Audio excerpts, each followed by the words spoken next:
Olá, eu sou João Paulo de Abreu Militão e hoje eu vou explicar sobre os capítulos 22.4 e 23.4 do livro, que falam respectivamente sobre o protocolo de roteamento multicast e do protocolo SCTP. Né? De início, é bom a gente saber como funciona a internet, que ela é formada por várias redes de comunicação. E essas redes de comunicação vão se comunicar em si por meio de roteadores, ou seja, vai ter que ter um processo de roteamento, né, para poder entregar um pacote de um ponto ao outro dentro dessa rede. E o roteamento pode ocorrer de duas maneiras, maneira estática e maneira dinâmica. Estática, o próprio usuário ele vai setar para onde o pacote vai, né, para onde o endereço daquele pacote vai. E de maneira dinâmica, que vai se utilizar protocolos de roteamento dinâmico. De maneira dinâmica, a gente vai escolher a melhor rota de acordo com vários fatores, como por exemplo tráfego, a topologia da rede, enfim. Daí, para a gente fazer esse roteamento dinâmico, são necessários vários protocolos de roteamento, né? E é isso que a gente vai falar hoje, no caso de roteamento multicast. Mas o que é esse multicast? É um dos tipos de comunicação. Existem três, majoritariamente, que é o unicast, que o pacote é enviado a um único destino, né? Então já se imagina que uma grande rede vai ter que fazer vários envios, né? Isso não vai ser tão eficiente. Então a gente vai ter o broadcast, que é quando o pacote é enviado a todos os participantes da rede, né? E também agora já vai se imaginar que vai ter um gasto excessivo de banda larga desnecessário, né? Que não vão ser necessariamente todos que vão querer receber, por exemplo. A gente vai ter o que a gente vai falar hoje, que é o multicast, né? Que é justamente o que você vai enviar para mais de um, não necessariamente para todos, não necessariamente só para um. Você vai enviar, vai distribuir de uma maneira mais eficiente, né? Você vai distribuir esse pacote para os destinos de maneira eficiente. Tá. Uma coisa que é interessante citar também é que existe o unicast múltiplo, né? E é bom diferenciar de multicast e unicast múltiplo, né? Por exemplo, o multicast, uma única cópia através por vários roteadores. Uma única cópia. Você vai ter uma única cópia que vão ser enviadas por vários roteadores. Agora, o unicast múltiplo, você vai ter uma cópia em cada roteador. Por exemplo, quando você manda um e-mail para um grupo, cada um recebeu um e-mail. Você tem várias cópias do mesmo e-mail. Diferente do multicast, que é uma única cópia que é meio que visualizada por todos. Então, vamos saber essa diferenciação nesse caso. Então, já se imagina que aplicações para o roteamento multicast são várias. Né? Por exemplo, de bancos de dados distribuídos. Em que você vai ter um banco de dados, que os dados do banco de dados vão estar localizados em vários pontos, em vários locais diferentes. Quando você faz uma requisição multicast, né, ele deve devolver o dado que você precisa do local específico. Enfim, e daí vai. A gente vai ter, por exemplo, também o exemplo das teleconferências, que todos os participantes devem receber o mesmo vídeo, a mesma imagem, o mesmo áudio ao mesmo tempo, né? Em um grupo específico, né? Não necessariamente todos, mas em um grupo específico. Até, por exemplo, né, na época do EAD, durante a quarentena, tem um grande exemplo de como foi utilizado o roteamento multicast, que é aqui nas aulas em EAD, em que o professor ele tinha que transmitir para os alunos a aula, né? E todos os alunos deveriam ver de maneira eficiente e somente aquela classe deveria ver, não todos os alunos da escola, por exemplo. Então são várias aplicações que a gente pode ter relacionadas ao roteamento multicast. Agora sim a gente pode falar sobre necessariamente os protocolos de roteamento multicast. Certo, agora falando mais especificamente sobre os protocolos de roteamento multicast, a gente já vai ver que para gerar o roteamento a gente vai ter que gerar uma árvore para isso também, né? Para qualquer tipo de roteamento que a gente vai ter. Vai ter uma árvore. Como é que funciona essa árvore? A origem da árvore, né, vai ser o roteador que está enviando, que vai ser a fonte do dado. E o que está recebendo, o destino, vai ser a ponta da árvore, o galho da árvore, por exemplo. Né? Então vão ser gerados no roteamento multicast basicamente dois tipos de árvore. O árvore baseada na origem e árvores compartilhadas por grupos. E em cada um desses tipos de árvore, eu vou ter protocolos diferentes. No baseado na origem, eu vou ter o MOSPF e o DVMRP. E o PIN. E compartilhados por grupos, eu vou ter principalmente o CBT e também o PIN. Eu vou explicar mais pra frente como funciona esse PIN e por que ele está nos dois tipos de árvore. Mas basicamente são todos esses protocolos que a gente vai ver agora. Agora a gente vai ver cada um e como funciona cada um especificamente. Agora falando sobre o nosso primeiro protocolo, que vai ser o protocolo MOSPF, a gente vai ter que ele é baseado, ele é uma extensão, na verdade, do OSPF, que é um protocolo de roteamento unicast. Como é que ele funciona? Basicamente ele vai ter uma base de dados que ele vai armazenar os state links, ou estados de links dos roteadores, né, para posteriormente ele fazer um cálculo que vai ser o melhor caminho para enviar e fazer o tráfego dos meus dados. Então como é que vai ocorrer? Né? No roteamento do MOSPF, já que ele é uma extensão do OSPF.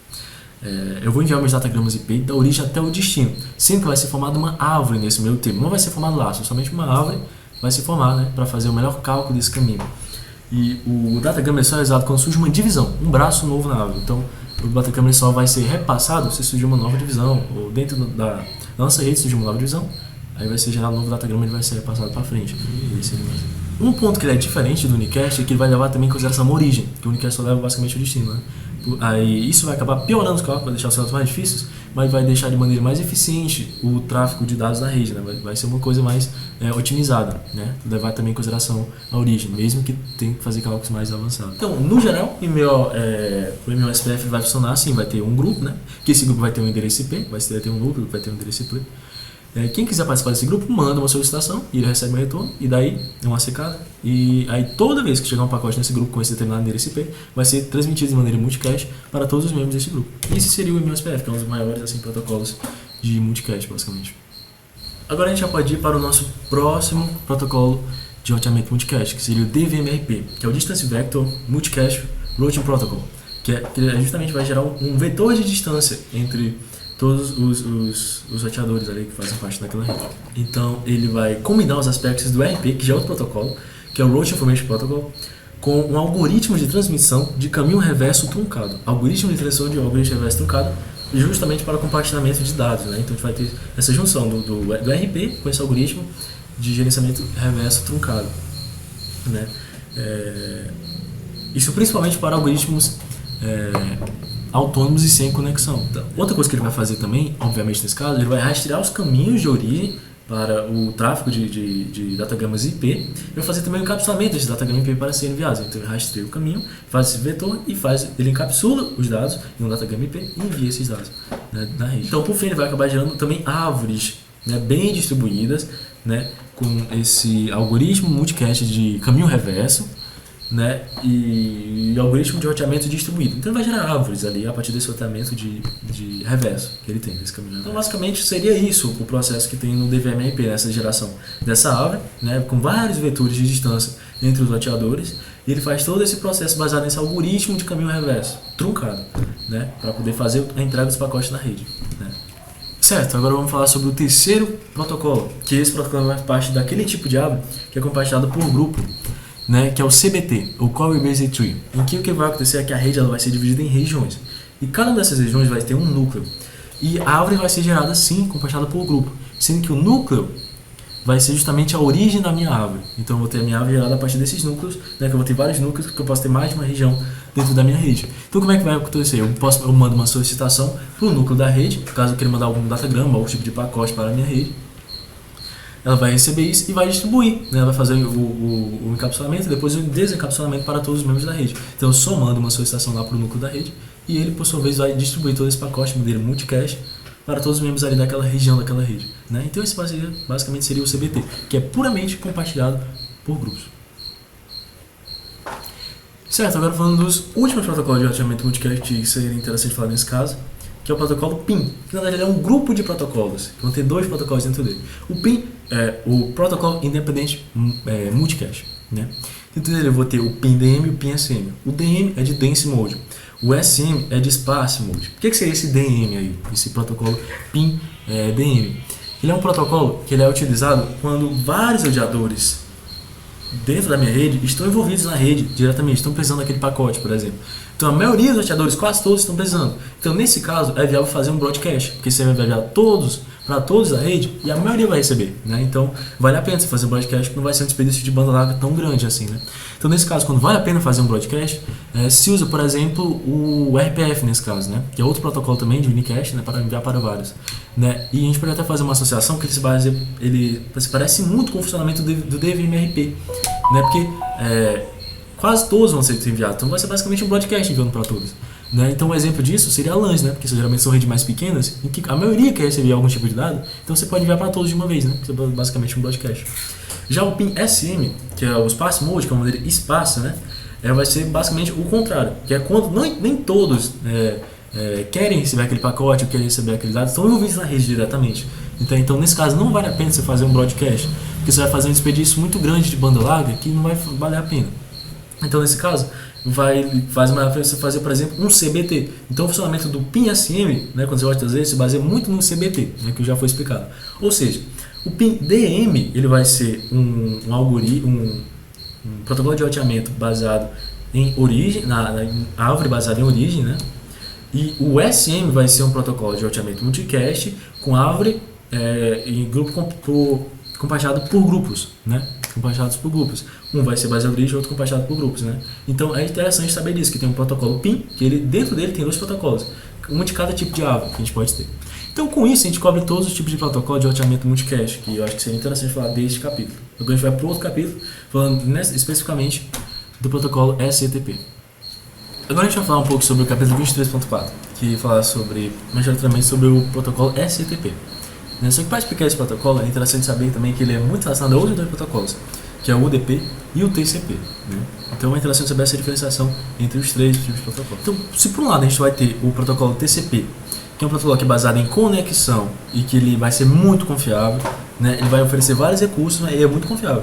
A gente vai ter também o UDP, que ele é baseado em mensagem, e ele não é tão confiável, mas é bem mais rápido que o TCP. Então ele é mais rápido, mas menos confiável, né? Mas com pouca confiabilidade. Já o SCTP, ele vai ser uma junção dos dois. Ele vai ser uma coisa que é rápida e confiável, né? Ele é baseado em mensagem e é rápido e é confiável.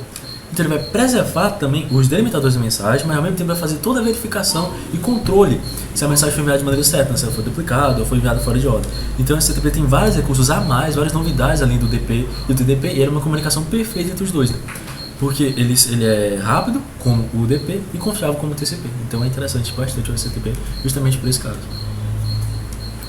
Então, certo, o protocolo SCTP, ele tem como fim principal, né, serviço fornecido, o envio eficaz de mensagem, né, e bem confiável também das mensagens que são enviadas. Ele é um protocolo orientado a mensagens com elevada eficácia na transferência de dados, né? Então é muito eficaz e muito confiável em qualquer tipo de relacionamento a transferência de mensagem. Ele vai ter 2 novidades e vantagens em relação aos 2 protocolos, que é o chamado multi-home e o multi-streaming. O multi-home é o acesso ao mesmo destino por múltiplos endereços IP. É o acesso ao mesmo destino. Já o multi-streaming, ele vai permitir a existência de diversos fluxos independentes de dados sobre a mesma conexão. Então ele vai ter essas 2 vantagens em relação aos 2 protocolos, o multi-home e o multi-streaming, né? E tem como principal função a transferência eficaz de mensagens e confiável. Agora a gente pode falar mais sobre as funções, quais são os serviços que são fornecidos pelo protocolo SCTP, né? Um dos principais serviços é a formação de associações. Associações são requisitadas pelos próprios usuários. Como é que seria a associação? É quando você tem uma das extremidades, né, dos roteadores, por exemplo, que fazem parte, que estão utilizando o protocolo SCTP, eles vão enviar uma lista de endereços, esses endereços de transporte. Endereços de transporte são basicamente o endereço IP junto com algumas portas do SCTP. E esses endereços vão ser endereços para hosts dentro daquela rede que eles vão enviar ou receber dados. Ou seja, basicamente uma associação mesmo, uma associação fechada que eles vão poder enviar e receber dados, né? Basicamente um grupo que eles vão poder se comunicar de maneira mais fácil, né? Então, uma das grandes vantagens da SCTP é poder fazer isso de maneira fácil, gerar essas associações de maneira fácil usando o SCTP. E ainda sobre esse processo de associação, tem várias outras configurações que podem ser feitas pelos usuários, como por exemplo, você estabelecer a quantidade de fluxos que vão ter quando você vai ter essa comunicação dentro da associação, né? Por exemplo, quando você vai criar uma associação, você já estabelece lá que vai ter que ter uma determinada quantidade de fluxos, no máximo naquela associação, para que não ultrapasse ou gaste muita banda larga, por exemplo, né? Então é interessante, porque dentro do SCTP você pode fazer um controle muito interessante, né, de tudo que você faz lá dentro. Uma coisa também que é muito interessante dentro do protocolo SCTP é que ele vai ter muitos controles lá dentro, como já foi dito, como por exemplo, controle de erros, controle de correção e controle de condicionamento principalmente. Tanto que cada mensagem do SCTP vai ter um número de identificação, chamado de número de sequência de transmissão, ou TSM, Transmission Sequence Number. E que cada um dessas mensagens, mesmo contendo gaps, ou seja, mesmo contendo algum problema, mesmo tendo fragmentada, vai ter esse TSM para não gerar posteriormente, por exemplo, algum problema de congestionamento. Então cada mensagem tem um número para a gente poder fazer todo esse controle de como faz o tráfego dentro daquela rede, né? Então tem todo esse controle de congestionamento dentro do SCTP. Vai ter várias gerências, como já foi dito, inclusive a gerência de destinos. O próprio usuário vai pedir um destino, né? Mas o próprio SCTP vai fazer toda uma verificação e vai verificar quais são os destinos disponíveis a partir dos destinos que foram dados, vai fazer o cálculo de alvos para saber qual é o melhor destino. Então tem todo um controle, né, dentro do SCTP, por exemplo, até para você escolher o destino que vai ser enviado uma mensagem, por exemplo. Por fim, uma coisa que é interessante citar ainda sobre o SCTP é como funciona o seu pacote. O pacote SCTP, né, ele vai ter basicamente um header, né, que é um cabeçalho, e várias porções, chamadas de chunks aqui dentro. Mas como é que seria esse header, né, que é basicamente o que vai controlar as extremidades de acesso a um dado, né? Dentro do cabeçalho, eu vou ter 2 campos principais assim, que é o campo de origem, né? Endereço de origem e endereço de destino. Cada um desses sendo dois campos de cada um de 16 bits, né? Eu vou ter, além disso, uma marca de verificação. O que é essa marca de verificação? Seria basicamente o que correlaciona minha associação com o meu pacote. Para, posteriormente, não evitar algum tipo de confusão com algum tipo de associação que não é correspondente ao seu pacote, por exemplo, né? Então, para evitar confusão, tem essa marca de verificação, né? Mais um exemplo de como o STP tem bastante controle de congestionamento, por exemplo. E, por fim, ele vai ter o checksum, né? Porque sempre tem que ter, até como ele é uma junção dos DPI e TCP e a partir dele já tinha, então é notório que o STP também teria um checksum, né? Que é para fazer justamente controle de erros, verificação de erros e correção de erros, né? Posteriormente. Só que é interessante citar que o checksum aqui do STP ele é o dobro, tem o dobro de tamanho do DPI e TCP, que são 32 bits. Lá no outro é só 16 bits, né? No DPI e TCP. Então é interessante, porque o STP é justamente uma evolução desses dois, incrementando vários novos recursos, várias novas novidades, para ter um protocolo muito bem utilizado, né? Que pega os melhores dos dois lados. Então, basicamente, esses foram os dois capítulos que foram pedidos, né? Um sobre os protocolos de roteamento multicast, que foram explicados os principais, que são dados no capítulo, e o outro sobre justamente o protocolo STP, que é um dos protocolos mais utilizados hoje em dia, né, em relação a isso. Obrigado.